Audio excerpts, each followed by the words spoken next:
Olá, meus irmãos, a paz do Senhor Jesus. Quero ler um texto da Palavra de Deus que se encontra no livro do profeta Isaías, capítulo de número 43, versículo 19, que diz assim: Eis que faço uma coisa nova, agora sairá a luz. Porventura não o percebeis? Eis que porei um caminho num deserto e rios no ermo. Bem, queridos, esse texto para nós trazermos uma rápida reflexão.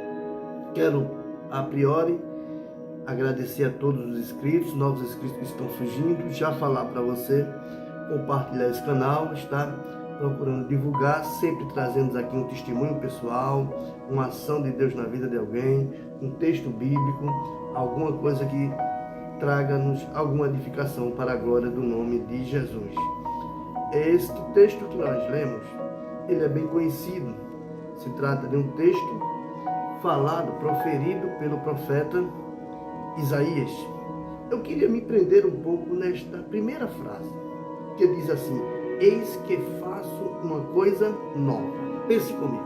Existem muitas coisas nas nossas vidas que nós almejamos, de uma certa forma, uma ação de Deus, um mover de Deus. Só que nós esquecemos que muitas das vezes a coisa nova que Deus precisa fazer na nossa vida, com certeza, você já pensou, quando viu esse texto, em alguma coisa nova que Deus venha fazer na tua finança, quem sabe na tua saúde, na tua família, nos teus bens, na tua conta bancária. Tu sabes aonde está a necessidade do teu nariz para frente, mas Deus, que conhece o futuro, sabe muito mais do que você.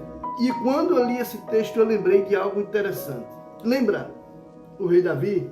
Sim, o rei Davi. Aquele homem muito conhecido. A Bíblia diz que ele foi separado para ser rei. Logo, antes de sentar no trono, ele passou 25 anos esperando uma coisa nova. Para Davi, a coisa nova que Deus traria para a sua vida era colocá-lo no trono. Porém, para Deus, a coisa nova que Deus precisava fazer em Davi era prepará-lo para estar no trono. Deu para você entender?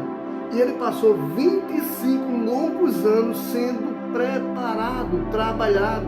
25 anos até que ele estivesse pronto para Deus fazer esta coisa nova. Observe, Saul estava reinando. Davi começou a aparecer. Lembra que ele venceu Golias? O nome dele começou a se destacar. E quando o nome de alguém começa a se destacar, por muitas das vezes alguém se envaidece. A vaidade toma conta do seu interior. E Deus precisa tratar do nosso interior. No caso do rei Davi. Vou chegar lá. Pensa comigo.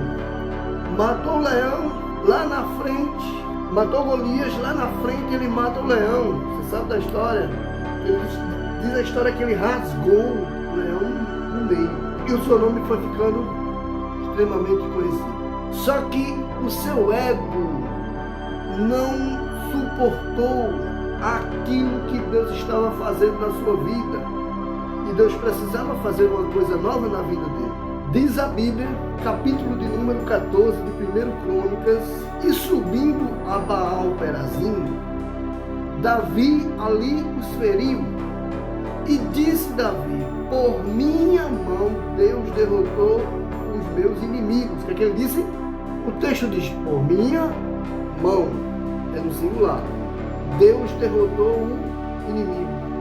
Davi estava dizendo que ele estava tão forte que, se você ler o texto atentamente, a mão de Davi vem na frente de Deus. E quando a gente se coloca na frente de Deus, não é que Deus vai dizer: não, eu sou a primazia. Deus não faz isso não, isso é conversa. Se você quiser glória, Deus deixa você procurar a sua glória. Se você quiser aparecer, Deus deixa você aparecer. Agora, Deus sabe que você não vai conseguir. Davi começa a se autoproclamar Olha o que ele diz: com a minha mão e a ajuda de Deus, com a minha mão Deus derrotou os filisteus. Só que tem um detalhe, esse texto diz que alguém chega a Davi e diz: olha, os filisteus estão vindo aí. Aí Davi consulta a Deus e Davi vai a Deus e diz: olha Deus, os filisteus estão vindo aí. Davi não consulta a Deus perguntando: Deus, é os filisteus? Não, ele diz: os filisteus estão vindo aí. Deus não disse: não é os filisteus não, Davi, porque era uma pequena partícula dos filisteus, mas não eram todo filisteu. Entendeu? Aí Davi derrubou, achou-se hiper mega master. Aí Deus disse: lá na frente eu te acerto, lá na frente eu te ajeito, porque Deus tem um tempo para mostrar para alguém que a coisa nova que Deus precisa fazer na vida dele ou na vida dela não é isso que ele está esperando, que está precisando e que ele está querendo. Depois desse acontecimento, chega um homem, olha o restante do texto que diz: derrotou os meus inimigos, vírgula, como se rompe as águas, pelo que chamaram o nome daquele lugar Baal Perazim, e deixaram ali os seus deuses, e ordenou Davi que se queimasse a fogo. Versículo de número 13. Porém, os filisteus tornaram e se estenderam pelos vales. Quem leu essa Bíblia, quem estudou um pouquinho, sabe que essa passagem se estendeu pelos vales, agora sim está ligada ao exército completo dos filisteus. Aquilo era um númerozinho na partículazinha, agora está aí o exército. E tornou Davi a consultar a Deus, e disse Deus: não subirás atrás deles, mas rodeia-os por trás e vem a eles por defronte das amoreiras. O que é que Deus está dizendo? Era comum, normal, naquele tempo, de em volta dos palácios serem plantadas algumas amoreiras. O que é que são amoreiras? Parece aquele aqui no Pernambuco, são tipo pés de palmeiras, pés de macaíba. Só que estas amoreiras, elas tinham os espinhos bem maior e elas eram plantadas em fileiras. Botavam aqui, uma outra aqui, vinha uma outra aqui, uma outra aqui, e eles faziam filas em volta dos palácios. Agora vem Deus e diz assim: vai a eles, mas não vai de frente com eles não. Rodeia por trás e vem a eles. Você vai rodear por trás, você vai vir a eles por de frente, não deles, mas das amoreiras. E há de ser que, ouvindo tu um ruído de marchas, em outros textos dizem de andaduras, alguém andando pelas copas das amoreiras, por dentro das amoreiras, então sairás a peleja, porque Deus terá saído diante de ti para ferir o exército dos filisteus. Deus estava dizendo: ó, você vai entrar nas amoreiras, mas você vai ficar lá aguardando um sinal. Queridos, muitas vezes para Deus fazer algo novo na minha, na sua vida, se faz necessário Deus nos levar por um caminho que nós não entendemos. Passar por dentro dessas amoreiras, vale dizer que é um lugar espinhoso, porque havia espinhos, eram plantadas uma de frente da outra, mas ele precisava passar, detalhe, passar atento a um ruído, a uma voz, a um barulho de alguém andando por dentro, porque ali era Deus. Então Deus estava lhe dando o sinal.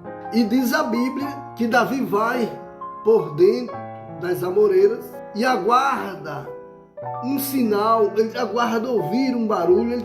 Ele não tinha só que entrar naquele caminho, mas ele tinha que ficar atento para ver a ação de Deus mediante uma tomada dos filisteus.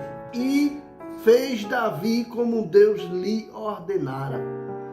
E feriram o exército dos filisteus desde Gibeon até Gezer. Assim se espalhou o nome de Davi por todas aquelas terras, e o Senhor pôs o temor dele sobre todas as nações. Mas Deus estava tratando dele para tirar de dentro do seu coração o ego, que esse ego é uma tristeza na vida do ser humano.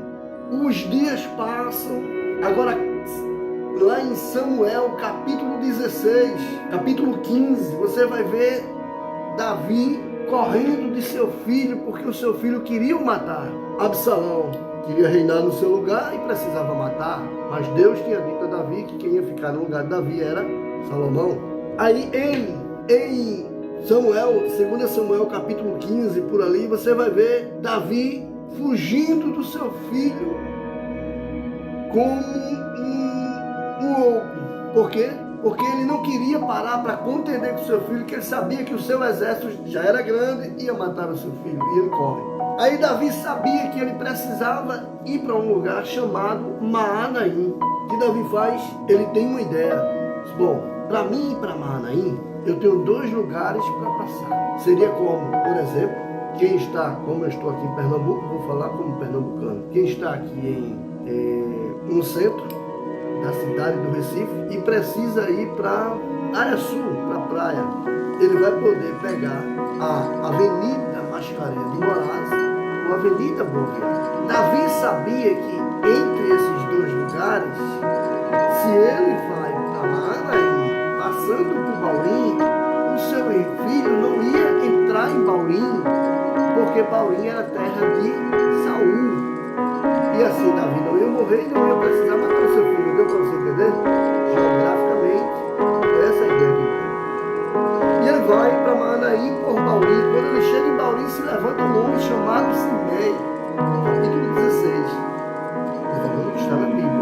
E diz a Bíblia que este homem chamado Simei, capítulo 16, ele vai se levantar de uma forma terrível para acabar com a vida de Davi. No 2 Samuel, capítulo 16, e o versículo de número 5, que eu gostaria de ler com você, e diz assim a palavra do Senhor.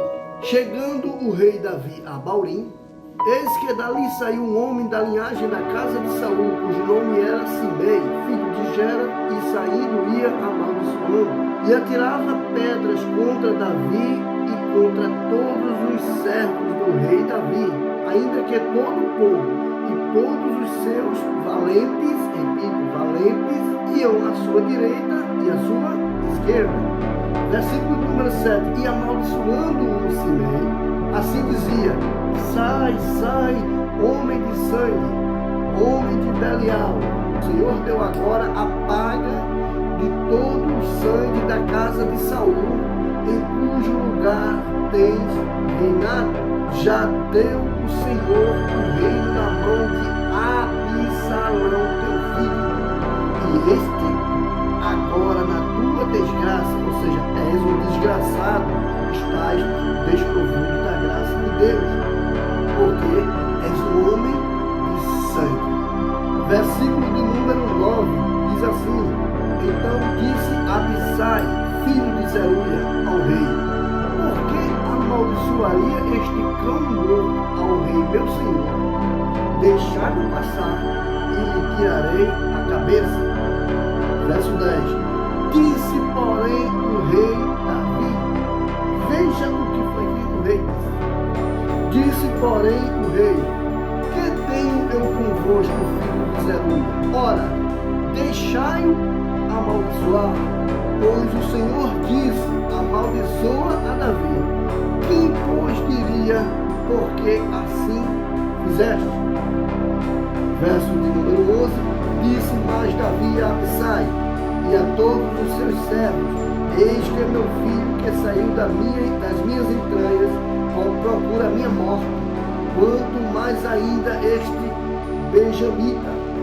Deixai-o que o amaldiçoe, porque o Senhor lhe disse: porventura o Senhor olhará a minha miséria e o Senhor pagará com bem a sua maldição deste dia. Versículo de número 13 vai dizer assim: prosseguiram, pois, o seu caminho, Davi e os seus homens, e também Simei ia ao longo do monte, defronte dele, caminhando e amaldiçoando, e atirava pedra contra ele, e levantava poeira. E o rei e todo o povo que ia com ele chegaram cansados, versículo número 14, e refrescaram-se ali. Pensa comigo. É muito interessante esse texto, essa passagem, quando ela é observada de uma forma não só bíblica, como também extraindo do contexto que ela está sendo inserida. Nesse assunto que eu estou falando, você percebe que no capítulo 16 do 2 Samuel, o rei Davi, ele agora passa a revelar para os seus súditos, os seus soldados, que aquilo que estava acontecendo na sua vida era Deus trazendo uma coisa nova para ele. Era porque Deus precisava tratar do interior dele, ele já estava entendendo isso. O próprio versículo que nós lemos, nós estamos apenas falando da parte A do versículo do profeta Isaías, capítulo 43. Eis que vos faço uma coisa nova. Depois de sair à luz, e depois, porventura, não percebeis. Ou seja, Deus, ele não deixa ninguém enganado. Deus faz alguém saber. Você saber o porquê que você está passando por aquilo. Não venha atalhar caminho. Não venha procurar bênção, vida boa, uma condição financeira maravilhosa, quando você precisa ser tratado por Deus. No vídeo passado eu falei a questão geográfica. Capítulo 16, versículo 5 diz: e chegando o rei Davi a Baurim, eis que dali saiu um homem, um só, da linhagem da casa de Saul. Lembra que eu falei que ele estava indo pelo território de Saul? E ele saía amaldiçoando Davi, lançando poeira. Se você ler todos os textos, eu não vou reler. Ele lançava poeira, ele amaldiçoava e ele jogava pedras. Eram 3 ações comuns de um homem revoltado. E ele lançava também palavras, ele dizia: sai, sai, homem de sangue. Segundo os grandes nomes, a psicologia vai dizer que este homem, Simei, nos dias que nós estamos vivendo, ele tinha um doutorado em psicologia. Olha o que é que ele usa de estratégia. Sai, sai, homem de sangue. Davi realmente era um homem de sangue. Aí depois ele diz: homem de Belial.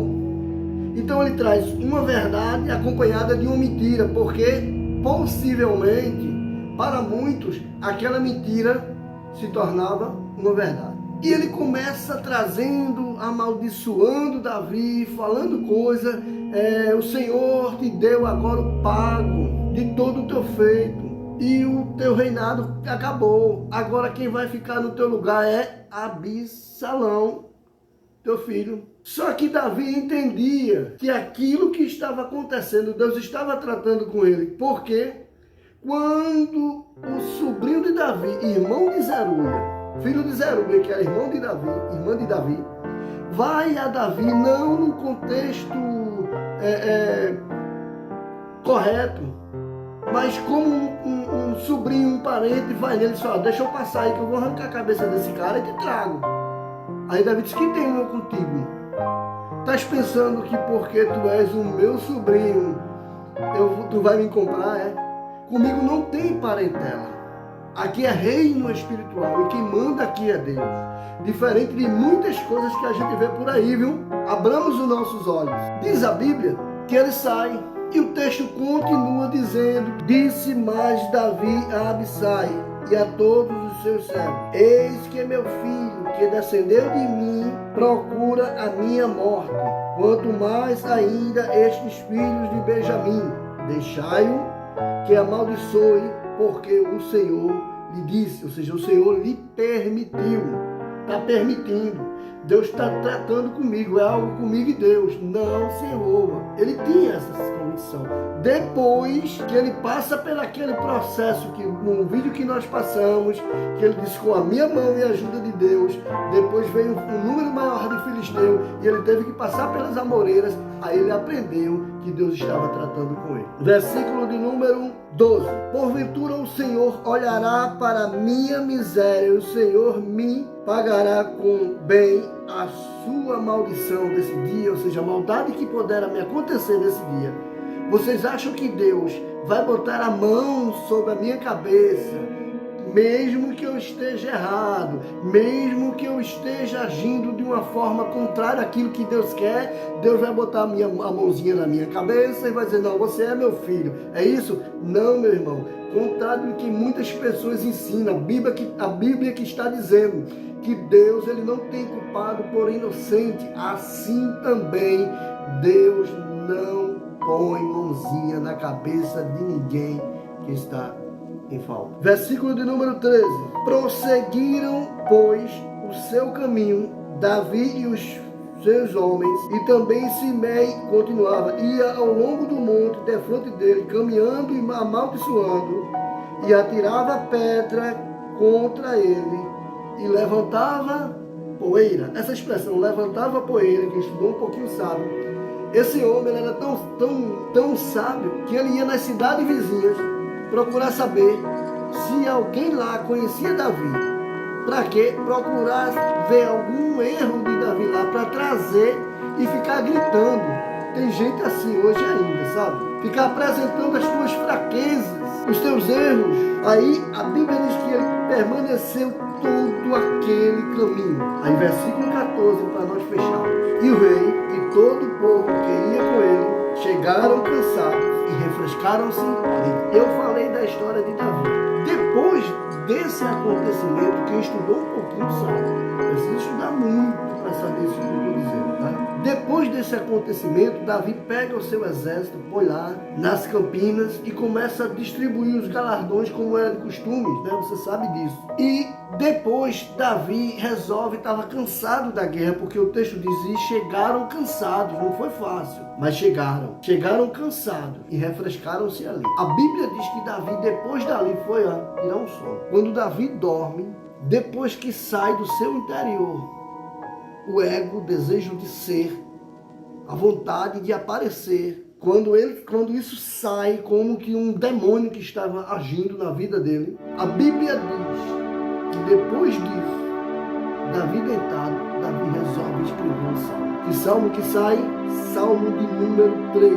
Salmo 3, e o versículo diz, é o salmo dessa história que eu estou falando para você.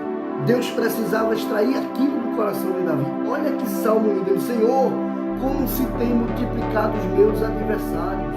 São muitos que se levantam contra mim. Muitos dizem da minha alma, não há salvação para ele em Deus. Porém, tu, Senhor, és um escudo para mim, a minha glória e o que exalta a minha cabeça. Com a minha voz clamei ao Senhor. Lembra lá? E ele ouviu desde o seu santo monte. Eu me deitei e dormi. Acordei porque o Senhor me sustentou. Glória a Deus. Não temerei a 10 milhares de pessoas que se puserem contra mim, a me cercar ou ao meu redor. Levanta-te, Senhor.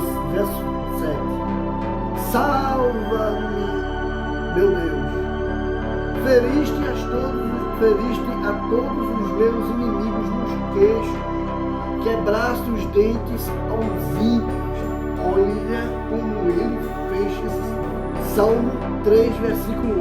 Diz, a salvação vem do Senhor, sobre o teu povo é a tua bênção. Que alegria, hein? Saber que esse homem estava no mundo da vaidade, se perdendo. Deus o leva por um caminho, como falei no vídeo passado, não somente para tratar dele, e depois que ele tratado, sai essa pérola de grande valor para os nossos dias, irmãos. Este Salmo de número 3. Observe, irmãos, que coisa linda que sai do coração deste homem, um coração que estava impuro, voltado à vaidade. Você vai ver lá no Salmo 51, ele dizendo, Deus, cria em mim, ó Deus, um coração puro, renova um espírito reto, torna a dar a alegria da tua salvação, que ele não tinha mais. E este Salmo, ele está falando de todas as perseguições que ele teve, todas as lutas que ele passou. Agora sim, fechando esse versículo 8, lá atrás, ele disse, com a minha mão e a ajuda de Deus. Agora, ele diz, a salvação não vem da minha mão, vem do Senhor. E sobre o povo é a bênção de Deus. Queridos, que Deus te abençoe. Deseja a bênção de Deus. Procure servir a Deus de uma forma correta. Irmão Gildo, ninguém consegue ser 100%. Faça mas faça força para fazer esse porque os outros 99, o Espírito Santo te capacitará. Todos nós temos falhas, todos nós pecamos, todos nós erramos. É muito difícil você ver um pastor, um líder religioso, falar das suas fraquezas. Eu sempre digo, somos humanos, sujeitos a falha, temos pecados, mas não devemos deixar a vaidade tomar conta do nosso interior. Não precisamos estar vivendo apenas o mundo terreno, buscando as bênçãos terrenas, um bom emprego, é muito bom, uma boa família, é muito bom, uma boa conta bancária, sim, bens, isso é maravilhoso, mas como é que está o teu coração? Porque a palavra de Deus diz que dele é que procede todas as coisas. Deus te abençoe. Terminei esse texto para a glória do nome de Jesus. Não se esqueça, sim, de se inscrever no canal, compartilhe esse vídeo e nós vamos estar fazendo a obra de Deus para a glória do nome de Jesus. Fazer aquela oração por você, por sua família. Querido Deus, no nome de Jesus, graças te damos por esta palavra que tu tens colocado em nosso coração e nós aplicamos, Senhor, ao teu povo através desse canal, que estão inscritos, que estão compartilhando, que estão acompanhando, Senhor. Sim, meu Deus, também aqueles que entram tão somente para ver como é que anda, como é que está o andamento. Continua abençoando a sua família, Senhor. Ajuda, Senhor. Fortalece a todos. Tira aquilo que não te agrada. Trabalhe no ego de cada um. Sim, Deus, trabalhe no meu ego. Eu preciso te servir de uma forma melhor. Faça uma obra, Senhor, resplandecer na minha vida. Deus, me capacita mais e mais. Me dê saúde, Senhor. Me dê tempo. Me dê condição, Senhor. Eu preciso da tua paz para estar sempre trazendo aqui o melhor para a glória do teu nome. Querido Deus, te agradecemos por essa revelação da tua palavra. Continua abrindo a minha mente, Senhor. Abra também o coração dos teus filhos que vão ver nesse vídeo. Que eles possam, Senhor, também participar, orar conosco, interagir, fazer as suas perguntas, colocar as suas dúvidas, solicitarem, Senhor, temas para nós estarmos aqui, porque para a glória do teu nome nós estamos aqui. Em nome de Jesus, amém, amém e amém. Que Deus abençoe em nome de Jesus.